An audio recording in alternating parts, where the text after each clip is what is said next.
পারছেন না? রাবণের মতো দুরাচারকে মেরে নাকি রামচন্দ্রের পাপ হয়েছে। এইটা হাসির কথা হলো না? কে গো মাইরা, রাবণ কি ভালো লোক ছিল? তাহলে রাবণের মতো যদি দুষ্ট লোক তাকে যদি মারা যায় আর তাকে মেরে বাবা কি হবে? কোনোদিন পাপ হয়? বলে না। জগতে যারা জানে না বোঝে না তারাই বলে রাবণ খারাপ। কি গো মাইরা, রাবণের একটা কথা তো আপনারা বলেন, কি বলেন? রাবণের একটা কথা বলেন না, তুই হলি ঘরশত্রু বিভীষণ।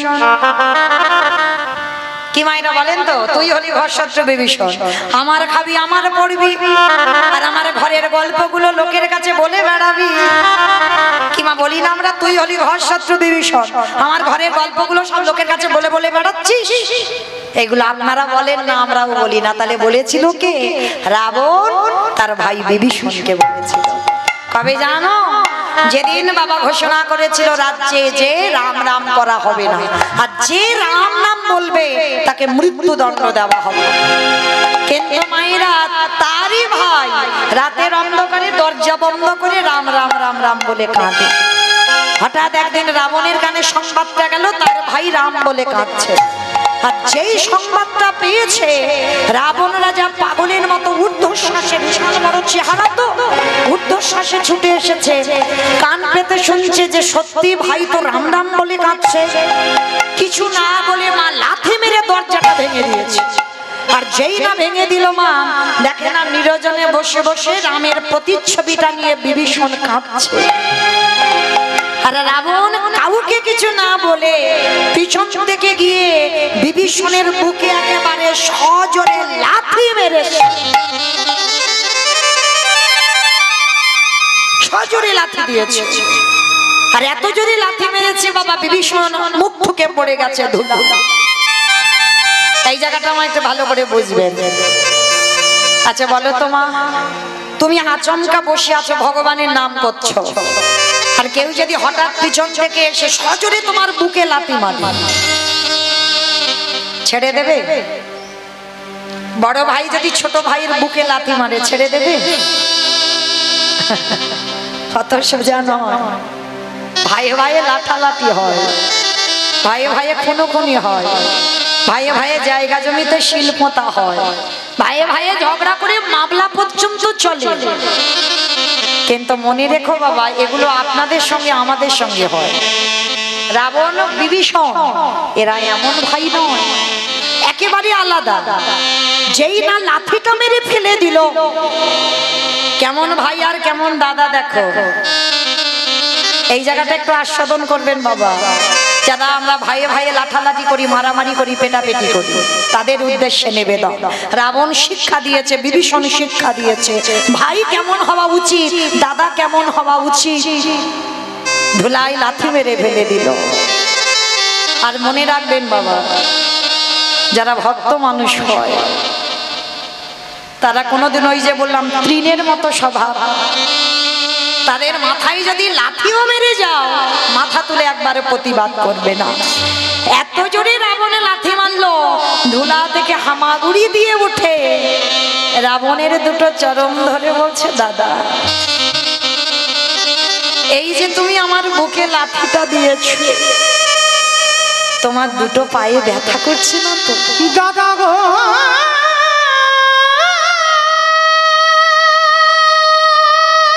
দূর হয়ে যা, ঘরশত্রু বিভীষণ, বেরিয়ে যা, এক্ষুনি বেরিয়ে যা।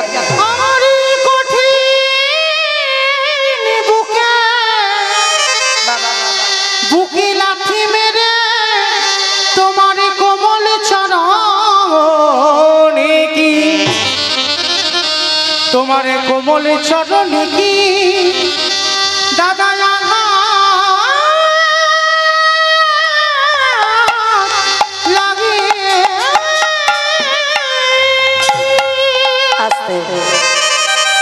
ভক্ত চরণে আমার একটা নিবেদন। আমার দিদি ভাইরা আসছে আপনাদের মতো ভক্ত চরণে একটু ভিক্ষার আঁচল নিয়ে। আমার দিদি ভাইদের হয়ে আপনাদের চরণে আমার একটা নিবেদন। যার যেমন ক্ষমতা আছে, যার যেমন সামর্থ্য আছে, কোনো চাপিয়ে দেবার ব্যাপার নয়। ভগবানের নামে, ভগবত সেবায় এখানে তো জগন্নাথ নিশ্চয়ই 9টা দিন প্রসাদ পাবে। এই যে জগন্নাথের মূর্তি দর্শন করলেন, যেই জগন্নাথ সেই কৃষ্ণ। তো যখন সাক্ষাতে দর্শন করেছেন, আমরা জগন্নাথ ধাম পুরী ধাম উড়িষ্যায় যেতে না পারি, অন্তত এখানে বসে আমার জগন্নাথের চরণে আপনারা প্রত্যেকে কিছু না কিছু দান করবেন। আপনাদের দান নিয়ে যেন আমার ভগবানের সেবার কাজে লেগে যায়। কারণ মায়েরা প্রত্যেকে তো ঘরে ঘরে আমরা সেবা দিতে পারি না, হরিনাম যজ্ঞের আয়োজন করতে পারি না। তো এখানেও যদি দেওয়া যায় তাহলে এটাও আমাদের ভবপারাপারের সম্বল হয়ে দাঁড়ায়। কারণ ব্যাংকে জমাতে গেলে মা নমিনও লাগে, কিন্তু আমার এই গৌরহরির ব্যাংকে, আমার জগন্নাথের ব্যাংকে যদি কিছু কেউ দেয়, এর কোনো নমিনও নয়, এর নমিনও তো আমার ভগবান তোমার পাশে ঢাল হয়ে দাঁড়ায়। শেষের দিনে তুমি ওই 1 টাকার বিনিময়ে 1 লাখ টাকা যে কোথা থেকে পাবে তুমি নিজে কল্পনাও করতে পারবে না। তো যাই হোক, সবার চরণে আমার নিবেদন, প্রত্যেকে যারা যারা আছেন, যারা যারা বসেছেন, ভক্তবৃন্দ সবাই যার যেমন ক্ষমতা আছে প্রত্যেকে কিছু না কিছু আমার ভক্তের আঁচলে অবশ্যই করে দেবেন। প্রেম সে বলো নিতাই গৌর প্রেমানন্দে। কারণ ভিক্ষা না হলে সেবা হবে না, ভিক্ষাটা অবশ্যই করতে হবে। ওই জন্য প্রত্যেকে ভিক্ষার আঁচলে দেবেন, এটা নিয়ম। হরিনাম শুনতে এসেছেন, শুধু হাতে শুনতে নেই, ভগবত সেবায় কিছু দিয়ে শুনতে হয়। তো চলেন, যেই না বাবা বিভীষণের লাঠিটা দিয়েছে, আর লাঠিটা খেয়ে বাবা রাবণ রাজাকে ধরে বলছে, দাদা তোমার পায়ে ব্যথা করেনি তো, দূর হয়ে যাবে, এই মুহূর্তে এক্ষুনি তুই বেরিয়ে যাবি। একটা লাঠি খেয়ে চলে গেল বিভীষণ। আচ্ছা মা, কোনো দাদা যদি ভাইকে লাথি মারে কষ্ট কি হয় না? মাঝে মাঝে দেখবেন আপনারা ছেলে মেয়েদের উপরে খুব রেগে যান, আর রেগে গিয়ে মাঝে মাঝে মারধরও করেন না। বড় বড় ছেলে হয়ে গেছে, কিন্তু একেবারে জোরে চড় বসিয়ে দিলে একটা, কিন্তু ছেলেকে মারবার পরে আধা ঘন্টা পরে কষ্ট হয় না? যে বাবা মা মারে সেই বাবা মা আবার ছেলের পিঠে তেল দেয়, দেয় না মা? এত জোরে হয়তো মেরেছে, দাগ বসে গেছে, আবার সন্ধ্যেবেলা আসতে পিঠে তেল দিয়ে দিল। তাহলে আপনাদের যদি হয়, আমাদের যদি হয়, রাবণ তার ভাইকে লাথি মেরে কষ্ট পাইবে? সবাই তো রাবণের বাইরেটা দেখেছে, ভিতরটা দেখি। সারা রাত রাবণ ঘুমাতে পারে, শুধু ছটফট করছে ভাইটা কোথায় গেল একটা লাথি খেয়ে। কিন্তু রাবণ ভালো জানে যে আমার ভাই লাথি খেয়ে কত দূর যাবে। ওর না হতে হতে একেবারে রামচন্দ্রের কাছে গিয়ে ডাক দিয়েছে, ভাই রে। যেই না ভাই বলে ডেকেছে বাবা, সঙ্গে সঙ্গে বেরিয়ে এসেছে লক্ষণ। কি চাও? কালকের ভাইকে লাথি মেরে আর আজকের পা ধরে ক্ষমা চাইতে এসেছো? রাবণের তো বিশাল বড় চেহারা, বলে বলে নাই, আমি ক্ষমা চাইতে আসিনি, আমি দেখতে এলাম আমার লাঠিটা খেয়ে আমার ভাই ঠিক জায়গায় এলো কিনা। কত অনুরাগ দেখো রাবণের, আমার লাঠিটা খেলো, খেয়ে ঠিক জায়গায় এলো কিনা আমায় দেখতে হবে না? ওইটা দেখবো বলে আমি এলাম। তা রাম এসে বলছে, রাবণ ওই রকম ভাইকে কেউ মারে? সেই দিন রাবণ বলেছিল, চুপ কর, এই জগতে সবাই শুধু বললো আমি আমার ভাইকে লাথি মেরেছি, কিন্তু শোন ওরে রাম রে, ওটা তো শুধু সাধারণ লাথি নয়, ওটা হলো বৈরাগ্যের লাথি। আমি যদি আমার ভাইকে লাথি না দিতাম, আমার ভাই কি এত তাড়াতাড়ি তোর চরণ তলে আসতে পারতো?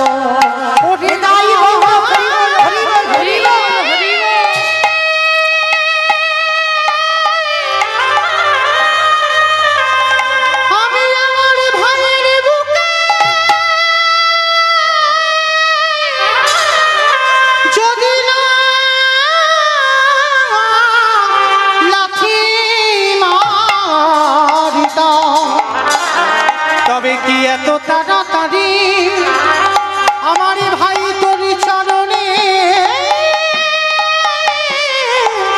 আসিতে পারতো? আস্তে। এইবার যেই না বাবা আমার রাবণ রাজা বলছে, শোনো রাম, ওই লাঠিটা হলো বৈরাগ্যের লাঠি। আমি লাঠি মেরেছি বলে আমার ভাই তোমার চরণে এসেছে। আর এই লাঠিটা মেরে কলির জীবকে আমি একটা শিক্ষা দিলাম। ওরে কলির জ্ঞানন্ধজি, মাইরা তত্ত্বটা কি বুঝছো? সবাইকে একদিনে লাঠি ঝাঁটা খেতে হবে, কি মাইরা খেতে হবে না? আজ আমরা দাঁড়াতে পারছি, রোজগার করতে পারছি, দু হাত ভরে ব্যাগ ধরে বাজার করে সংসারে দিতে পারছো, চাকরির পেনশনের টাকা তুলে দাও, তাই সংসারে তোমায় ভালোবাসে, কদর যত্ন করে।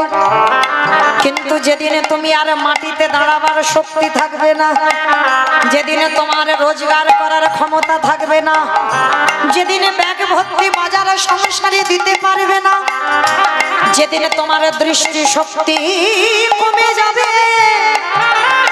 যেদিনে তোমার শ্রবণ শক্তি কমে যাবে, যেদিনে তুমি বলার শক্তি কমে যাবে, যেদিনে তোমার দেহের ইন্দ্রিয়গুলো শীতল হয়ে যাবে, যেদিন বিছানায় শুয়ে তুমি পায়খানা প্রস্রাব করবে, এই সংসার তোমাকে দোতলা থেকে নিচের তলায় নামাবে, বিছানা সজ্জা হবে, পায়খানা প্রস্রাব করবে, সংসারে তোমার একদিন ভালোবাসবে, দুদিন ভালোবাসবে, তিন দিন ভালোবাসবে, তারপরে লাঠি ঝাঁটা দেবে।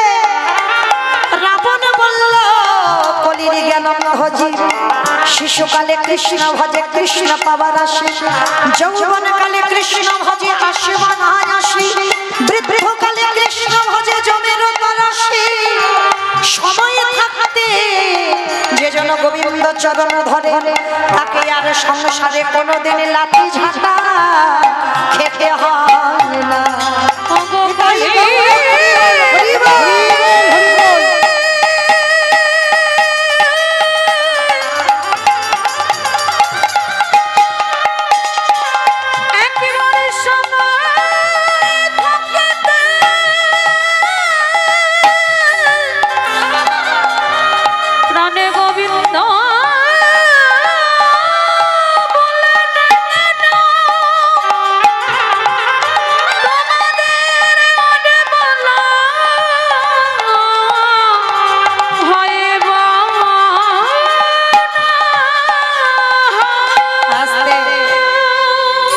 সেই রাবণকে মারল কে? রঘুপতি রামচন্দ্র।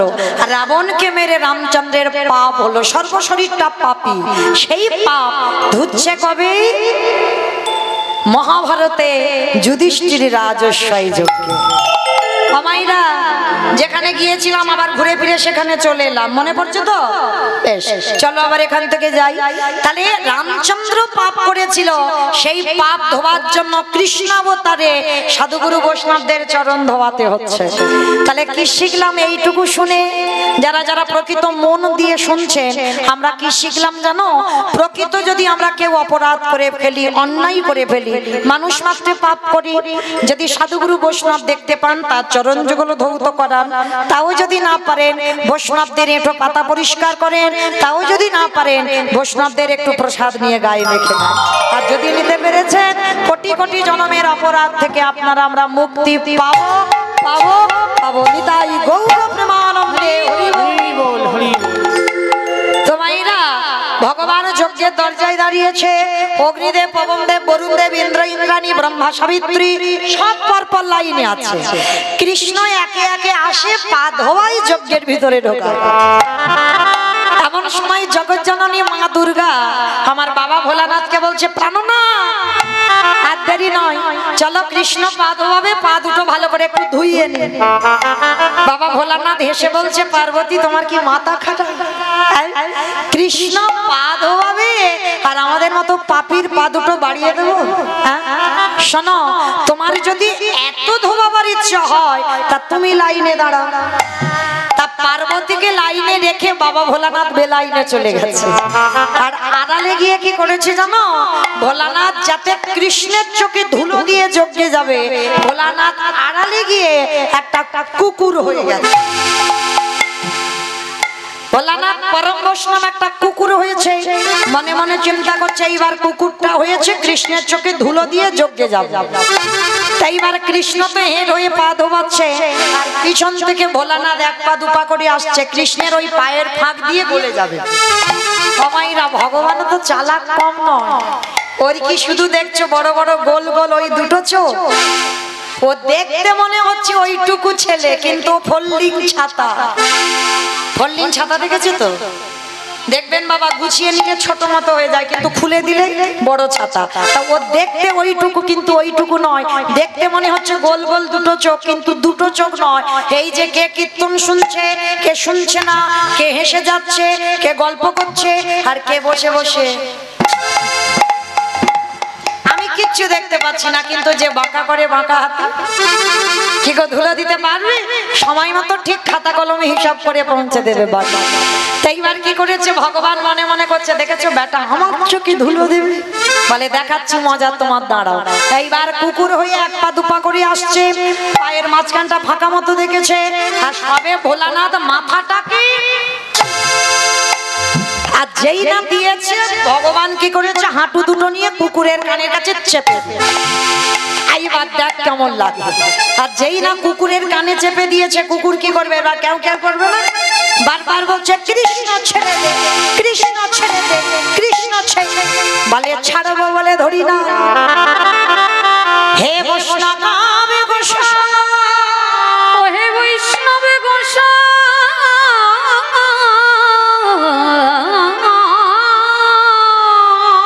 তোমার মতো বৈষ্ণবের দুটো পা ধোয়ালে বোধহয় কম হতো, তাই কৃপা করে করুণা করে আমার জন্য আরো এক্সট্রা দুটো জুড়ে দিয়েছো। মামা বুঝতে পেরেছো আমার কথা? শিব ঠাকুরের কটা পা? দুটো পা। আর কুকুরের কটা পা? চারটে পা। তাহলে ভগবান কি বললেন, হে বৈষ্ণব তোমার মতো বৈষ্ণবের দুটো পা ধোয়ালে কম হতো, ওই জন্য তুমি আমার জন্য আরো এক্সট্রা দুটো জুড়ে চারটে করেছো। বলি দাহু দাও ছোটা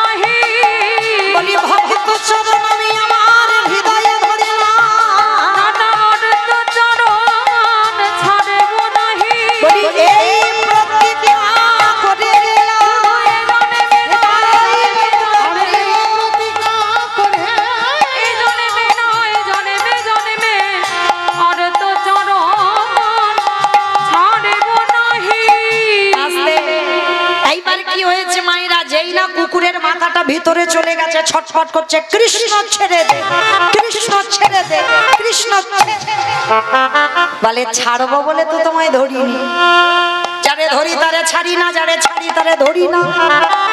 আজ যখন তোমায় পেয়েছে এবার ব্যবস্থা করব।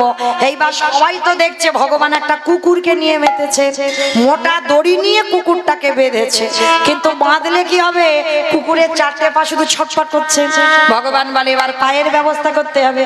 এইবার কি করেছে? মোটা দড়ি নিয়ে কুকুরের চারটে পা বেঁধে দিয়েছে। আর যেই না কুকুরের চারটে পা বেঁধে দিল, আর কুকুর কিছু করতে পারে? শুধু নয়নে জলে কাঁদে, ওরে কৃষ্ণ রে আমি বড় অপরাধী রে, অপরাধী। আমি মানছি আমি ভুল করেছি, কিন্তু আমায় ক্ষমা করে দে, ছেড়ে দে। শুধু দেখে যাও, সেই ত্রেতা যুগ থেকে পাপী হয়ে আছি, যজ্ঞের কাজটা এইটা নিয়েছি শুধু তোমার জন্য। তোমার মতো বৈষ্ণবের পা না ধোয়ালে আমি যে রাম অবতারে রাবণকে মেরেছিলাম, সেই পাপ থেকে মুক্তি পাবো কি করে? এইবার কি করেছে ভগবান? সবার তো ঘটিতে করে পা ধোয়াচ্ছে, আর কুকুরের বেলা কি করেছে জানো? খালি বিলি নদী নালা পুকুরে ঘাটের জল নয়, বাহ্যিক জগতের কোনো জল নয়, কুকুরের চারটে চরণ কৃষ্ণ বুকে ধরে। তাহলে কোন জল দিল গো? কৃষ্ণ আমার চোখের জলে চরণ ধোয়াইলা।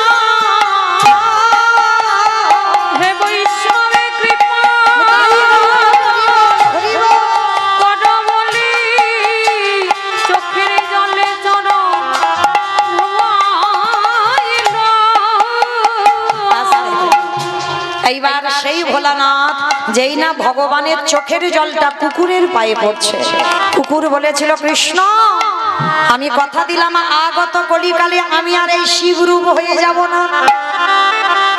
কি গো মাইরা মনে পড়ছে? যেখান থেকে এসেছিলাম আবার সেখানে ফিরে গেলাম।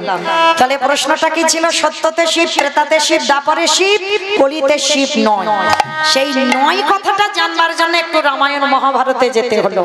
তাহলে সেদিন ভগবানের চরণ ছুঁয়ে প্রতিজ্ঞা করলো বাবা ভোলানাথ, কৃষ্ণ এই যে তোর চোখের জল আজকে আমার চরণে পড়লো, কেউ জানুক না জানুক আমি জানি তুই কে আর আমি কে। আমি কথা দিলাম আগত কলিকালে আমি শিব হব না, আমি হব অদ্বৈত আচার্য মশাই।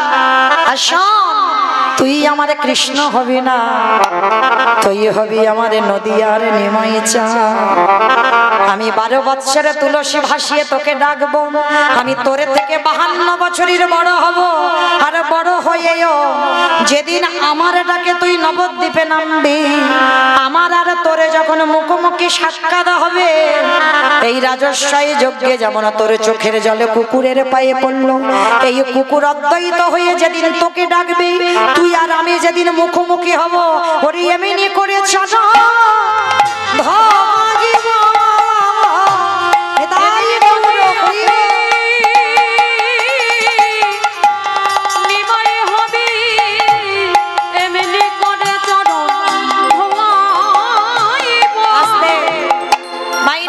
পরিষ্কার এবার বোঝা গেল। তাই অদ্বৈত আচার্যের ডাকে এলো, এসে কি করছে জানো?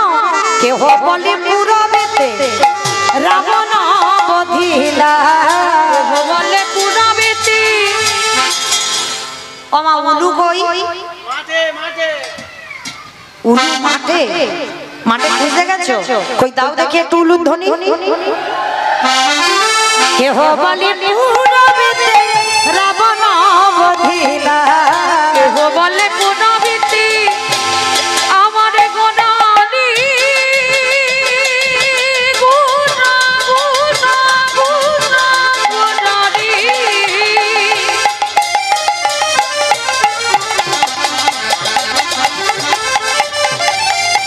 গোনা গোনা গোনা গোনালি গোনা গোনালি।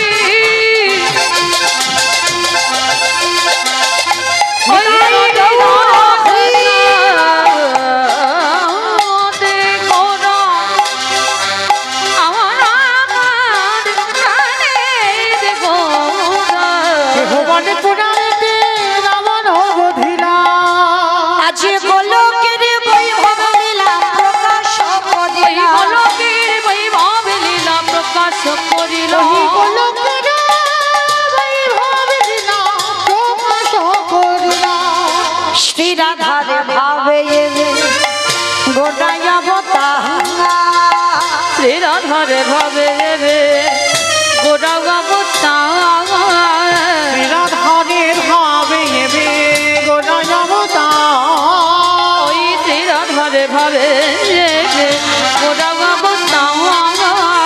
হরে কৃষ্ণ নামে গৌর করিলা প্রচার, ওই হরে কৃষ্ণ নামে গৌর করিলা প্রচার, ওই হরে কৃষ্ণ নাম গৌর করিলা প্রচার। এইবারে লীলা প্রকাশ হলো, এইবারে লীলা প্রকাশ হলো, এইবারে লীলা প্রকাশ হলো, এইবারে লীলা প্রকাশ হলো। গোলকের বৈভবে লীলা প্রকাশ করিলা, এই গোলকের বৈভবে লীলা তাই গৌর হরি। বাসুদেব ঘোষ কহে করি জোড়হা, করি জোড়হা আজেছে গো সেই কৃষ্ণ সেই তো জগন্নাথ, সেই তো জগন্নাথ। বাসুদেব ঘোষে কহে এইবারে লীলা প্রকাশে হলো। বাসুদেব ঘোষে কহে এইবারে লীলা প্রকাশে হলো। বাসুদেব বসে এইবার লীলা প্রকাশ হলো।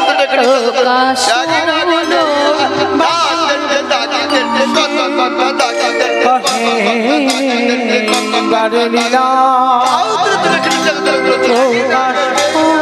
দেব গো বসে কহে নিতাই গৌর প্রেমানন্দে হরি বল হরি বল হরি বল। ঘোষে কহে এইবার লীলা প্রকাশ হলো। বাসুদেব ঘোষে কহে এইবার লীলার প্রকাশ হলো। বাসুদেব ঘোষে কহে জানি তাই চলুন আজকে আমরা সবাই এবার চলে যাব মধুমাসে ধাম বৃন্দাবন ধাম। তো মাইরা সবাই দেখি এতক্ষণ তো নবদ্বীপে ছিলাম, কই একটু সবাই মিলে বলেন তো গৌর সুন্দরী কি ধ্বনিটা হলো কি? এটাও জয়। আমি বললাম ধ্বনিটা হলো কি, এটাও নাকি জয়।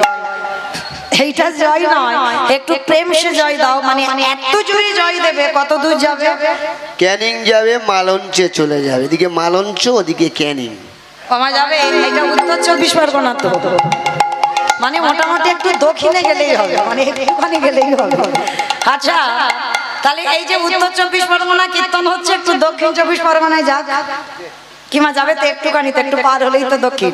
তাহলে চলো দেখি হমাইরা কই আগে নিতাই চার গৌরচাঁদের মতো হাত দুটো তোলো তো দেখি, আগে দেখি সবাই। বেশ, একটু জোরে বলবে কেমন? গৌর সুন্দরী কি বেশ। আচ্ছা, যারা যারা ক্যামেরাগুলো করছো সারাক্ষণ তো শুধু আমারই দেখাচ্ছ, কিন্তু আমার সঙ্গে সঙ্গে যাদের সহযোগিতায় কীর্তন ওদেরকে একটু দেখাও, তখন তো বুঝতে পারবে যে কার হাত উঠেছিল আর কার হাত ওঠেনি। কারণ এরা তো দুদিন পরেই কীর্তনগুলো ছাড়বে, তখন দেখতে পাবে আমার সঙ্গে আপনাদেরও দেখা হয়ে যাবে। কারণ বাড়ি বসেও আপনারা নিজেদেরকে দেখতে পাবেন। কই দেখি তোলো দেখি হাত। আর যারা ক্যামেরা করছো ওইদিকে একটু ঘোরাও। বেশ, দেবেন্দু একটু ওইদিকে দাও। কই ভাই নিতাই একটু ওইদিকে দেখো, তোমার গ্রামে বলে কথা। তো একসঙ্গে সবাই প্রত্যেকে বলেন গৌর সুন্দরী কি, নবদ্বীপে ধাম কি, সচির নন্দন কি, বিষ্ণু প্রিয়া কি।